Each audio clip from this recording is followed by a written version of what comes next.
presente histórico en Venezuela. El trabajo arriesgó su vida.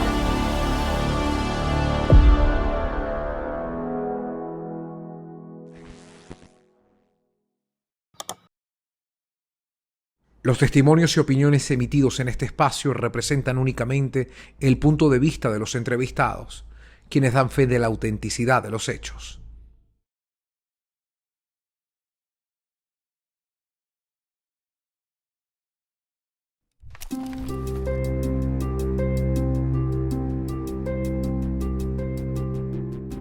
Venezuela es un país diseñado y construido desde la grandeza de sus ríos.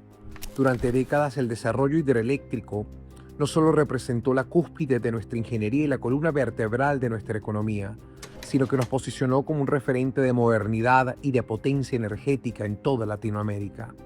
Sin embargo, la realidad que hoy enfrentamos en nuestras casas, en nuestra industria y en cada rincón del país opone enormemente esa proeza que fuimos algún día.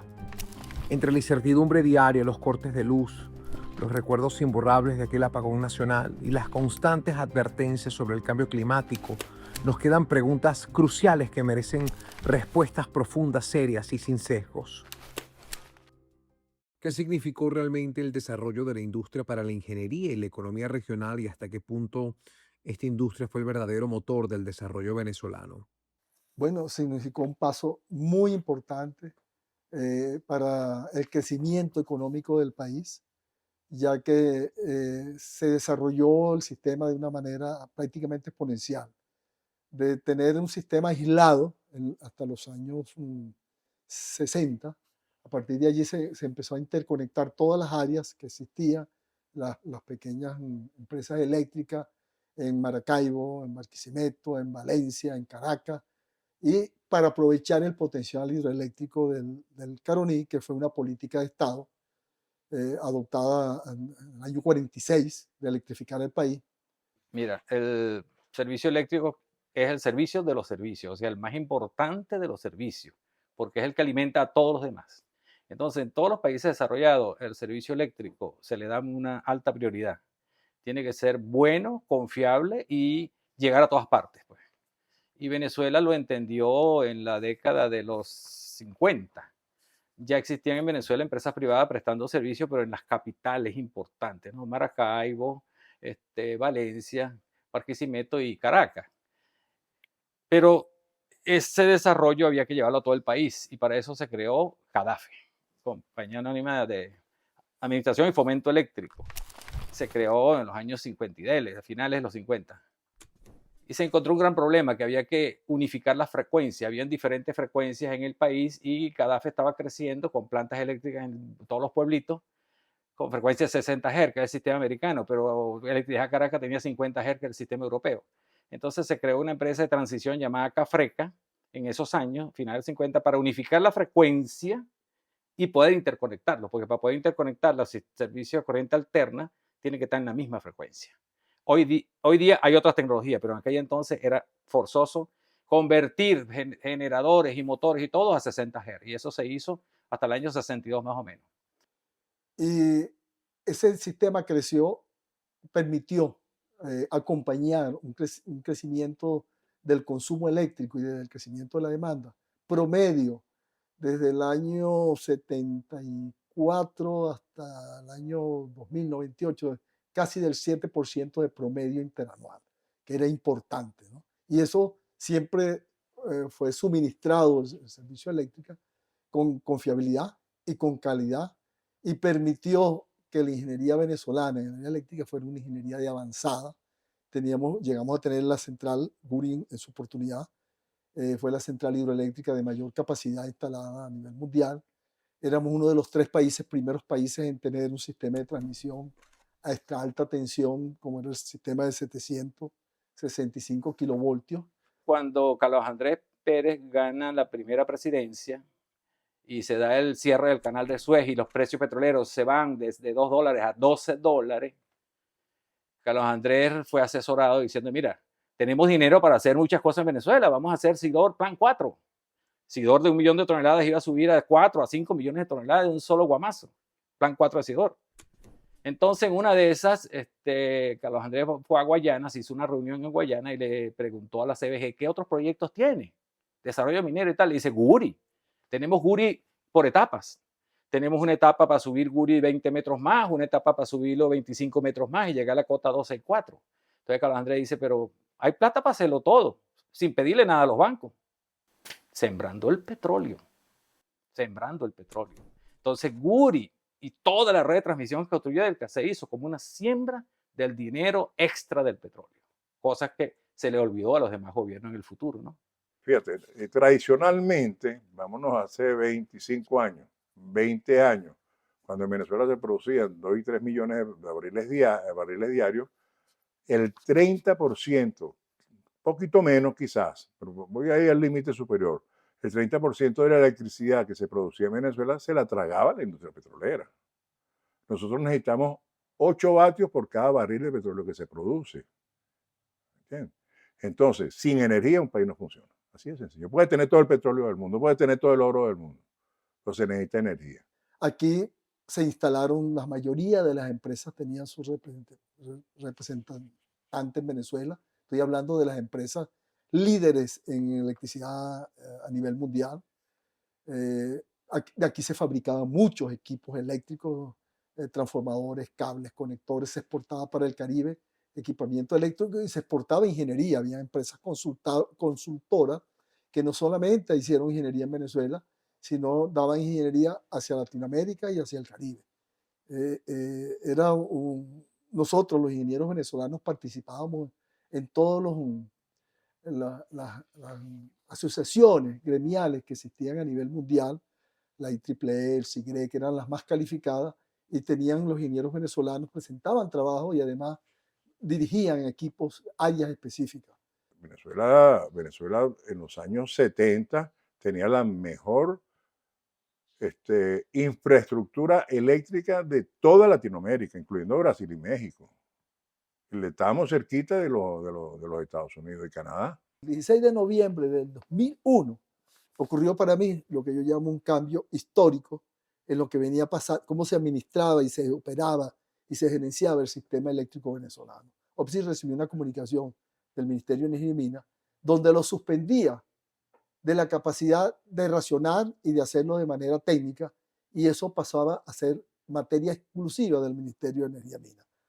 Eso fue lamentablemente aceptado por los presidentes de las empresas, ya el presidente de Delca, el presidente Cadafe, ya venían de nuevo ejecutivo, y bueno, allí comenzó a cambiar la historia del sistema, se empezó a dejar de lado el profesionalismo, la gerencia, y se empezó a actuar ya de manera más política, y se empezó a usar el sistema ya a ponerlo a servicio no de la sociedad, sino a servicio de un proceso político. Entonces, lo primero que hizo Chávez fue montar militares a dirigir las empresas del Estado. En Edelca nos montó un militar de presidente en julio de 2003. Y ahí empezó el cáncer en Edelca. Cuando tú tienes un militar mandando una estructura civil, hay un choque. Los militares no acostumbran a razonar y a discutir sus ideas con nadie. Tienen una idea o se la mandaron de arriba y usted la cumple y lo hace y punto. Ahí se murió la discusión. Se murió la discusión de proyectos, se murió el análisis de fallas, se murió la idea de planificación. Todo se murió como se organizan las empresas civiles porque venía una estructura militar cuartelaria. Esos sistemas tan complejos siempre deben estar en manos de los especialistas. Los constructores de esas altas tecnologías proveen mantenimiento, proveen manuales, proveen transferencia de tecnología, todo eso. Y esa relación hay que mantenerla. Pero tú de un día para otro no puedes romper la relación. Es como si te pusieras bravo con tu cardiólogo, ¿no? Entonces, de un día para otro, aquí en Venezuela se rompió esa relación y eso se puso en manos de personas que no voy a decir que no estaban, porque ahí hay muchos ingenieros, pero no son conocedores exactamente de ese tipo de tecnología. Y esa tecnología requiere monitoreo, mantenimiento preventivo, que están en tablas, ¿no? Los generadores, cada 3 meses hay que verle la parte magnética. a las paletas, pero eso son tablas muy complejas y eso hay que cumplirlo. Si tú dejas de cambiarle el aceite a tu carro, en un momento se te funde el motor. Entonces, ese es el problema que tenemos los venezolanos. Por eso es que venimos arrastrando todo este tipo, toda esta gran cantidad de deficiencias. En este momento, en vez de estar generando 18.000 megavatios, se está generando, yo no sé, creo que como 10.000. ¿Ves? Porque inclusive Tocoma, que es la cuarta, no la terminaron nunca. Contrataron una empresa argentina sin ningún tipo de trayectoria y esa empresa inclusive hasta quebró. ¿Y cuáles consideran que fueron las decisiones técnicas y estructurales más críticas que llevaron al deterioro del sistema eléctrico y por qué ustedes salen de esa fórmula para contribuir a la mejora? Bueno, usted está abordando casi la causa raíz de por qué estamos donde estamos. Antes el sistema eléctrico venezolano se desarrolló sin ley, aunque no existía ley.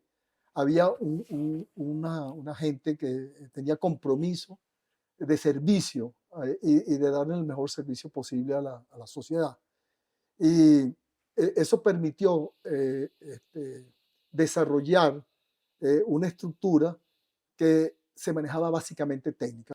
¿Cómo empezó a cambiar esto? Bueno, cuando se empezaron a tomar más decisiones políticas,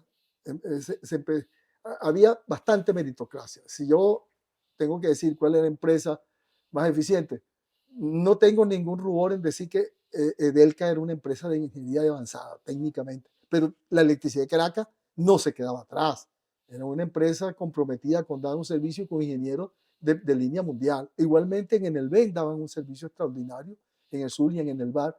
Cadafe, a raíz de que había entrado a la política, era la empresa que nosotros tratábamos de empujar y volver a traer hacia la meritocracia y la tecnocracia, si podemos decir. Cuando esto se empezó, cuando llegó el cambio político en el 98, una de las decisiones garrafales fue empezar a desplazar a toda esa ingeniería calificada, formada casi toda en el exterior, con capacidad de ejecución, capacidad gerencial, capacidad de afrontar cualquier problema, por más difícil que le era, ingeniería de consulta y avanzada. Cuando eso empezó a ser desplazado, se empezaron a sentir que esto no iba por buen camino. Yo le puedo asegurar acá que en el año 2001, apenas a 3 años de haber comenzado el chavismo, el 99, 2000, 2001, ya los presidentes de las empresas, de estas empresas, de Cadafe, del CDC, el BEN, y a mí me tocó como secretario ejecutivo de ese comité, por ser el gerente general de OPSI, le empezamos a presentar y dirigir correspondencia al más alto nivel del Ejecutivo, desde el presidente Chávez, José Vicente Rangel, que era el vicepresidente, indicándole hacia dónde iba el sistema y que las decisiones que se estaban tomando solo tenían un fin: llegar un momento en que el sistema no iba a tener capacidad para suplir la demanda y que se habían paralizado los desarrollos que se estaban haciendo y se estaban empezando a notar unos cambios muy fuertes en la política de mantenimiento, que era así, era metódica, porque el que no cumplía los mantenimientos en fecha estaba en compromiso serio de reclamo. Y bueno, el deterioro se acentuó, ya llegó el 2006, fue cuando el presidente Chávez declaró la revolución energética, que consistió básicamente en pañitos calientes de comprar bombillos ahorradores, que eso no va a solventar nada, y planticas, nosotros dimos generación distribuida, que eso era la Venezuela de antes, y yo en el pueblo donde yo nací, la primera vez que vi luz, fue porque pusieron una plantica, pues, un pueblo del interior que no teníamos luz, pues, hasta que llegó una primera plantica a gasoil. Entonces, esa era la generación distribuida, pues, ¿no? Entonces, usted no volvió a empezar a poner planticas por todo el mundo, se sabía que eso no iba a ser solución, y bueno, la crisis se presentó y vinieron todas estas medidas de acusar a los venezolanos de derrochadores, despilfarradores. En el 2004 hubo otra decisión que no es técnica, sino política, de congelar las tarifas para hacer insostenible e inviable el servicio privado. Eso asfixiaba a las empresas privadas como Electricidad Caracas, como Eleval, se vieron obligados a venderle al Estado, todo se estatizó. Y la planificación, que era rigurosa, siempre había un equipo de demanda que hacía los pronósticos los escenarios de crecimiento del país y se hacían los proyectos de expansión y desarrollo que pudieran acompañar esos escenarios. Había un escenario medio, un escenario optimista y uno pesimista. Y usted se preparaba deseando como país que ocurriera el escenario optimista. Entonces estaba en capacidad el sistema eléctrico como se había desarrollado y se deseaba que ojalá que se consumiera y fuéramos los primeros en consumo per cápita, porque eso era reflejo del desarrollo industrial y de calidad de vida de la Venezuela. De tantas crisis estamos en el tema del superniño y el tema climatológico. ¿Qué tanto nos afecta? ¿Estamos preparados para eso? Hay un mito donde se dice que lo que es todos los recursos no renovables, mejor dicho, estas energías alternas que a mí me encantan, la energía solar, la energía eólica y la energía hidroeléctrica, tienen un problema. Dependen de la atmósfera, dependen del clima. Yo necesito agua, yo necesito que llueva. Yo necesito que llueva para que las represas se llenen. Nosotros sacamos por ahí 4 o 5 mil litros por segundo y eso necesitamos que se reponga. ¿Por dónde se repone? Por los ríos. ¿Y cómo se reponen los ríos? Por la lluvia. ¿No? Nosotros necesitamos que haya sol para montar la energía solar. Pero entonces si hay mucha nubosidad, hay estos cambios climáticos drásticos e imprevisibles, entonces yo digo, oye, pero si yo calculé que aquí va a generar 100, pero a lo mejor voy a generar 70 nada más y a veces hasta 50, por el problema del clima. Que el clima, por el efecto de los gases de efecto invernadero, el cambio climático cada vez se ha hecho más imprevisible. Entonces debemos depender menos de ello. Entonces, ¿qué es lo que pasa? Para finales de este año, y ya empezó el calor, este calor que estamos sintiendo es producto del superniño. El superniño es un fenómeno que se crea en el Océano Pacífico, enfrente de Perú, y hace muchos años, cuando empezó a sentirse los efectos, como era muy cercano a la Navidad, entonces llamaron por la cosa del niño Jesús y eso, entonces se le llamó el niño. Pues. Y el efecto contrario es la niña. Pero lo que pasa es que su efecto se siente a nivel global. En el caso de Centroamérica, Colombia y Venezuela, nosotros vamos a sentir el efecto del superniño por la sequía. Va a haber mucha sequía. Dios no lo quiera que sea tan intensa como la del 2014, 2015, 2016, ¿no? Entonces ya tenemos que tomar esas previsiones. En el caso de Brasil, Argentina, los países del sur van a tener los efectos contrarios, van a tener muchas vaguadas, muchas lluvias. Pero si tu pregunta es, sí, vamos a sentir desafortunadamente los efectos porque el 80% de la electricidad, ¿de dónde viene? Producto del agua. En el 2001 se le advirtió al Ejecutivo Nacional que era el año más seco, o sea, el año de menor hidrología en la historia. Desde el año 50 se llevan registros estadísticos de los aportes del río Caroní Paragua al embalse de Guri, y ese había sido el año de menores aportes. Y no era por niños ni nada, sino que eso es probabilístico. En los 75 años que llevamos ahorita de registro, más o menos un 33% ha ocurrido niño, en otro 33% ha ocurrido la niña y en otro no ocurrió nada. Y eso sí, se sabe que cuando ocurre el niño, por ejemplo, y eso lo sabía de él, que lo sabíamos OPSI, y por eso hacíamos un despacho hidrotécnico seguro, hay una probabilidad que puede llegar un poquito menos del 70% de que la hidrología esté por debajo del promedio cuando usted busca en la historia, ¿no?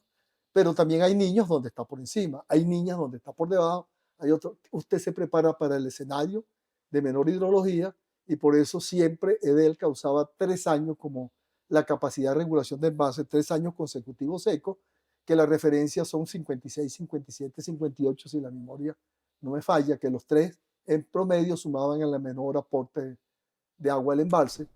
¿Cómo se encuentra actualmente la estructura del Guri? Quienes trabajamos en el diseño y la construcción de lo que hoy existe en el Bajo Caroní, Guri, Macagua, Caroachi, podemos estar orgullosos de lo que se construyó, algo muy robusto, muy sólido, que ni en 20 años lo han podido destruir, como se han destruido muchas otras cosas. Vaya usted a Sidor, vaya a Benelún, vaya al Alcázar para que vea lo que es destrucción. Si usted recorre las instalaciones de lo que construyó Edelca en el Bajo Caroní y la red de transmisión, oye, ahí están las cosas, ahí están las estructuras, ahí están los sistemas, ahí están los equipos. ¿Y por qué estamos en crisis? Porque el mantenimiento se degradó. También en las hidroeléctricas, pero si tú te comparas el factor de disponibilidad del sistema hidroeléctrico nacional, está del orden del 70%. El diseño, cuando tú diseñas la disponibilidad, ¿por qué ponemos 10 unidades en la casa de máquinas 1 y 10 en la 2 y 12 en Macagua? Porque eso tiene un estudio, se llama factor de servicio, factor de disponibilidad. Tú tienes que poner más unidades de las que realmente necesitas para tener flexibilidad de mantenimiento. Tú puedes operar Guri con 3 unidades paradas de 10 y todavía te da la potencia nominal de la planta, con 3 unidades paradas por mantenimiento. Esos criterios se utilizaron durante la construcción de todo el sistema del Bajo Caroní y es lo que hoy nos salva.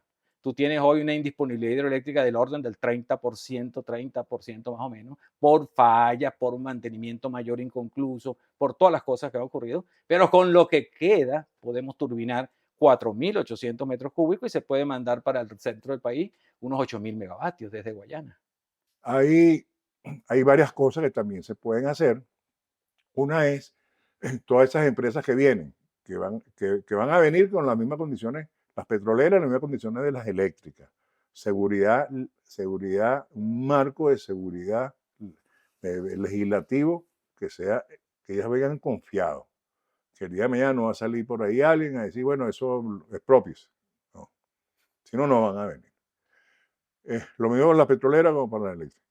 Pero a las petroleras se les debe pedir que empiecen a autogenerar sus necesidades eléctricas. Eso no es el mayor problema para ellos. Una inversión más cara, pero con el precio del petróleo ellos eso lo recuperan. Pero ya deberían autogenerarse. La otra cosa que deberíamos considerar es esas trabas tributarias que tenemos, que aquí todo es un permiso, todo es un impuesto, todo eso, bajarle 2 con eso y permitir que los comercios, centros comerciales, comercios grandes, pequeños, lo que sea, puedan importar plantas de generadoras, plantas de emergencia, bueno, no tanto de emergencia, sino plantas generadoras de, qué sé yo, 1000 vatios, depende de sus necesidades, pero que la puedan atraer sin tantas trabas legales en las aduanas. Pero esos son pañitos calientes. ¿Okay? Realmente son 20 años de descuido, de parte de mantenimiento, de parte de inversiones, que de un día de la noche a la mañana no. Yo no creo que este super niño, que está tan avisado y que está tan publicitado, nos vaya a afectar de la misma manera. Claro que nos afectará. Los embalses de acueducto bajarán. Habrá racionamiento de agua de acueducto.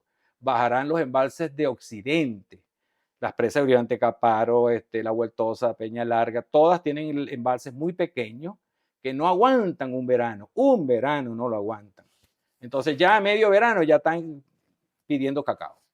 Entonces esos embalses se van a secar más rápido y vas a tener posibilidad de racionamiento de esa electricidad en esas regiones. Pero cuando vamos a Guri no. Guri es un embalse que tiene una capacidad enorme, enorme. Casi 4.000 kilómetros cuadrados de área, 140.000 kilómetros cúbicos de volumen. Entonces, cuando tú vas a generar normal este verano, el próximo verano y otro verano más, suponte que tienes 3 veranos secos consecutivos. Guri te los aguanta. Te los aguanta por su capacidad de regulación. Una de las crisis es producida por la falta de mantenimiento. Tuvimos el apagón del año 2019. La versión oficial es que era sabotaje. ¿Cuál es la situación y si podemos volver a vivir un nuevo apagón y si estamos preparados para esto, ¿no? Fíjate, ahí dentro de yo siempre a mí me gusta ver el vaso no medio vacío, sino medio lleno, ¿no? Afortunadamente, aquí han venido empresas como la General Electric, como la Siemens, son empresas que tienen 100 años, son empresas que están en todas partes del mundo, tienen plantas hidroeléctricas enormes, tienen plantas de producción de electricidad con combustibles fósiles, tienen reactores nucleares, o sea, gente de alto calibre que ya están viniendo a Venezuela. Pero eso puede tardar más o menos entre la burocracia, los contratos que se firman, la seguridad que ellos requieren, que la ley eléctrica se apruebe, eso va a ser un año y medio. O sea, yo calculo que por lo menos en un año y medio que vamos a ver quizás un poco de beneficio de eso. Bien. La otra alternativa, bueno, recuperar rápidamente lo que se pueda de las termos, ¿no? Planta Centro. Planta Centro es una planta que se construyó con 5 turbinas, de las cuales siempre 4 iban a estar en funcionamiento. Entonces siempre iba a haber una que iba a entrar cuando alguna de ellas entrara en mantenimiento mayor. Solamente está funcionando una turbina y al 50%, 300 megavatios. Tacoa murió totalmente. Y hacia el occidente, realmente tenemos Santo Domingo, Uribe Caparo, que son dos hidroeléctricas, y la parte térmica. Bueno, la realidad es que el sistema estaba en unas condiciones precarias, muy vulnerables, abusado, deteriorado. Y como está ahora está peor, pero que cualquier falla, como pasa ahorita, genera fluctuaciones y una falla mínima en cualquier área de un país que no debe tener ningún problema, termina afectando estados, regiones y hasta el país completo. ¿Puede ocurrir un nuevo apagón? Bueno, es que ahorita si usted le pregunta a la gente que está viviendo, vive un apagón continuado. Usted ya habla para Maracaibo, para los Andes, para Valencia, para el oriente del país. En Caracas tenemos algo que viene de las épocas anteriores, de esta época de capacidades contratadas, donde la gente dice que se le daba prioridad a Caracas. Y realmente lo que existía, si quiero lo aclaro para que la gente sepa que no es una prioridad a Caracas, Electricidad Caracas era autosuficiente, es decir, tenía suficiente generación en Tacoa, en Arrecife, para alimentar toda la región capital. Por lo tanto, si había una situación de déficit, OPSIS tomaba una decisión técnica de racionar de acuerdo a cumpliendo, entregándole a quién la capacidad que tenía contratada. Por lo tanto, a Caracas no la tocaba porque le decía a Electricidad Caracas, ponte en cero el intercambio y yo no te raciono. Sí, se aprendió la lección, o sea, las condiciones que generaron aquel megapagón se aprendieron. Y yo te diría que es muy difícil que se produzca nuevamente. Y cuando te hacen racionamiento, ¿qué es lo que están haciendo? Evitando el apagón. O sea, se hace racionamiento para aliviar a la red eléctrica, mantener la frecuencia, mantener el perfil de tensión con los escasos megavatios de potencia que se están produciendo. Si no lo hacen, se cae. Por algún lado se va a caer. Entonces, para que no se caiga, se hacen los racionamientos. Que no los llaman racionamiento, que los llaman administración de carga. Bueno, es lo mismo. No me alcanza la potencia que genero y entonces voy a quitarle potencia en ciertos horarios a ciertas zonas del país. Y bueno, se respeta un poco la capital, aunque ya los apagones nos están llegando por las orillas, ¿no? Entonces, yo diría que no hay, las probabilidades de que se produzca un megapagón son muy bajas porque la lección se aprendió. Soluciones. Bueno, hay barcazas que se trajeron ya en Venezuela hace años, se trajeron dos barcazas que se pusieron en Tacoa. Son barcazas que son plantas eléctricas que queman combustibles fósiles, pero son grandes, producen 200, 250 megavatios. Nosotros deberíamos traer 5, 6, 8, 10 de esas, ponerlas en el lago de Maracaibo para alimentar toda la parte occidental, puede hacer 4 o 5 de esas. En Puerto Cabello podríamos poner una para alimentar el centro mientras se recupera Planta Centro, y luego aquí en La Guaira para alimentar Tacoa. Con todo eso nosotros ayudaríamos mucho el caso de que el Super Niño fuese muy, muy, muy árido y no tuviésemos y los niveles de las represas bajaran mucho, ¿no? ¿Cómo se estima actualmente la operatividad con la que se está trabajando la industria hidroeléctrica actualmente?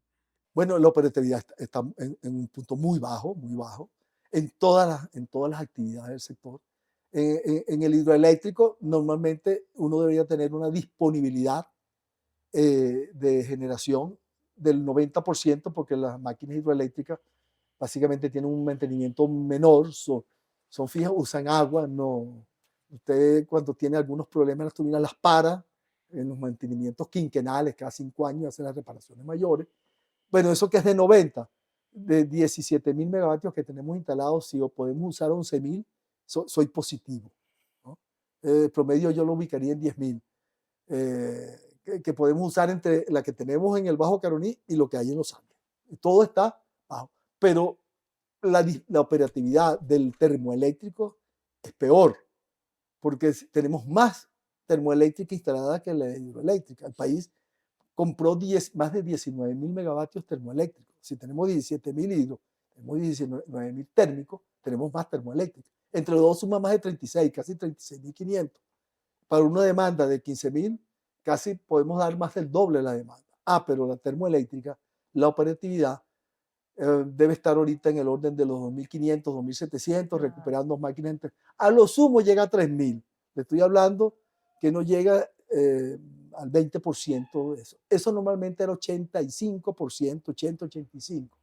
El estándar mundial también se ubica por el 85, 87%. Nosotros estamos por debajo de todos esos estándares. Y esa es la razón. En conclusión, la hidroelectricidad venezolana requiere de nuevos mantenimientos, probablemente sustitución o mantenimiento mayor de esos componentes que estoy hablando. Ahora, esa electricidad está ahí. Ahora, ¿cómo la llevamos? Entonces la llevamos por lo que se llaman líneas de transmisión. Son líneas de 250.000 voltios, 400.000 voltios, 800.000 voltios. Un alto voltaje para que sea poquita la corriente, y la corriente es lo que hace las pérdidas, lo que produce el calor. Entonces son esas líneas que vemos por todo el país. Eso hay que hacer el mantenimiento, ¿no? Esos cables hay que sustituirlos en su momento. Luego vienen los centros de distribución. Llegan esas grandes líneas a centros, entonces ahí se baja el tamaño del voltaje que está ahí y empieza la distribución hasta que llega a la casa. Toda esa red tan compleja, repito, requiere de gente especializada y que se cumplan todo lo que está previsto en lo que es mantenimiento preventivo. Nosotros necesitamos mantenimiento preventivo, parece que el mantenimiento preventivo lo pasamos de... Y esa es la situación que tenemos ahorita.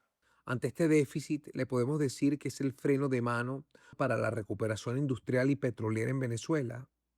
Para cualquier tipo de reactivación, hasta la recuperación de la calidad de vida. El sistema ya pasó su umbral desde hace 2 años, y ya estamos llegando a una situación el próximo año donde la demanda mínima, la que ocurre en la madrugada, tampoco va a poder ser suplida, ¿no? Al crecimiento que llevamos, que está del orden del 4% promedio del último año. Si crece igual, este año yo estimo que podemos estar en los 15.500 megavatios, debemos tener ahorita 1.000 megavatios menos en julio, porque históricamente la demanda de potencia del sistema venezolano sube un poquito en los meses de abril-mayo, baja y vuelve a subir desde agosto hasta octubre. Y sube como, ahorita yo estimo que va a subir como unos 1.000 megavatios. Si tenemos 14.500, vamos a llegar a 15.500.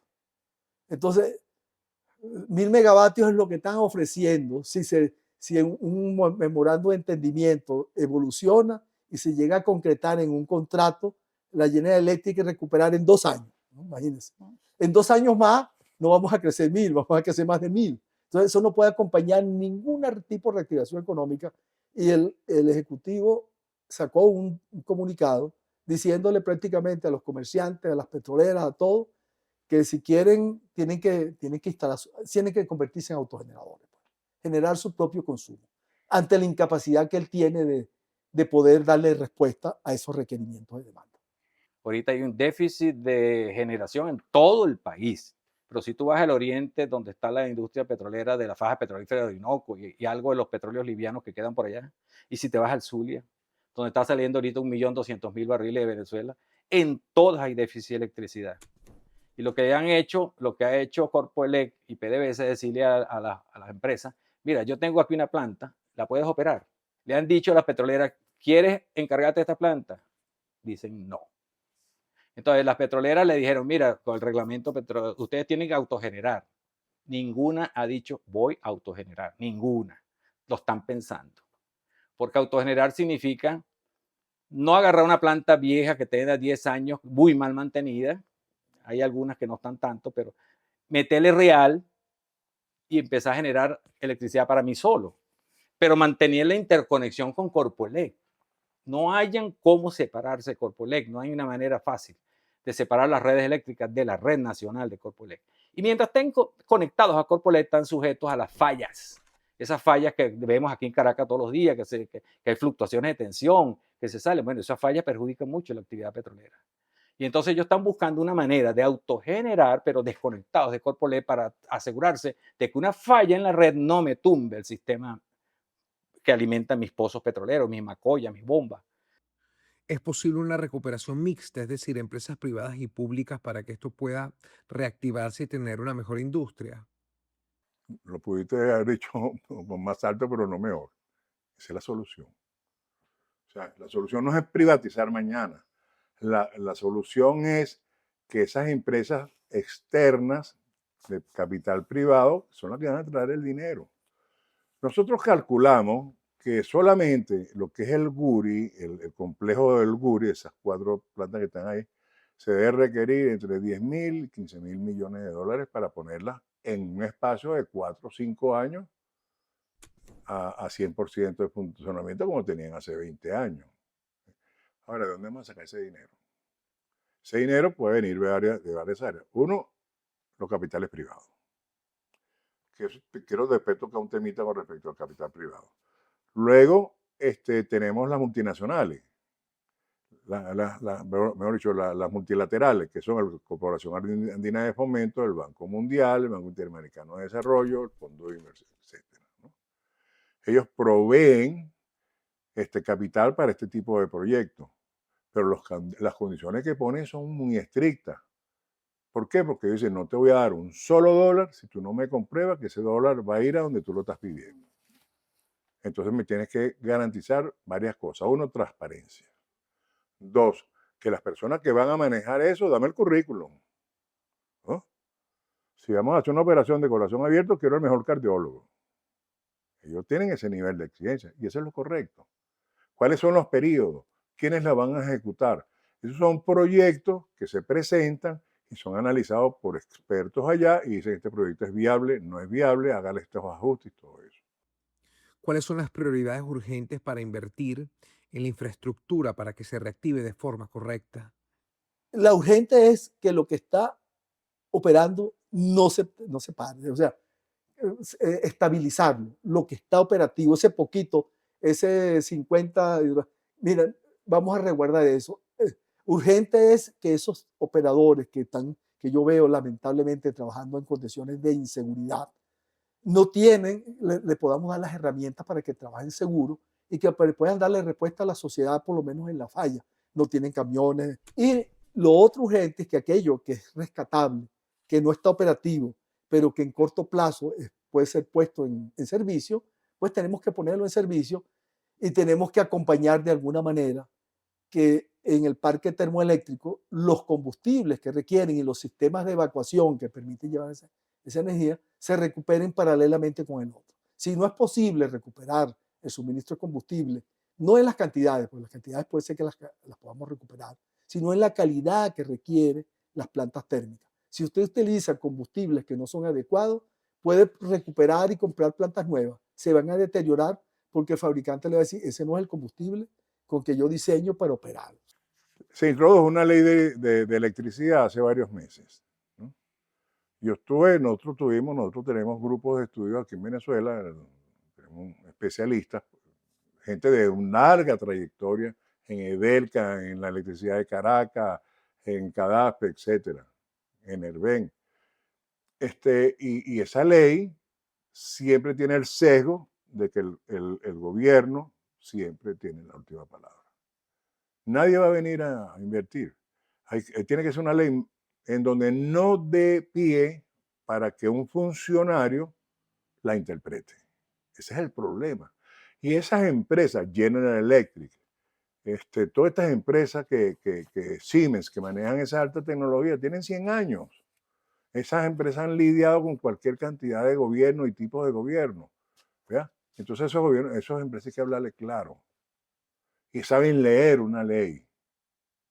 Entonces tú no le puedes poner entre líneas, cosas ahí entre líneas. Y ese es el problema de esta ley que está en el Congreso.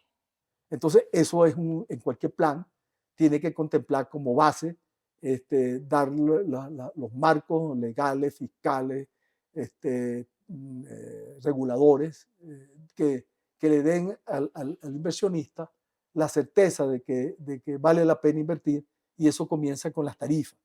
O sea, con la tarifa que nosotros tenemos, que la desconocemos, no hay un pliego tarifario, nadie va a invertir aquí, porque dice, bueno, ¿qué es lo que yo voy a cobrar? ¿Quién me garantiza? ¿Quién me va a comprar? Si, en el caso de generación, si yo produzco esto, me lo va a comprar el Estado. Es buen pagador.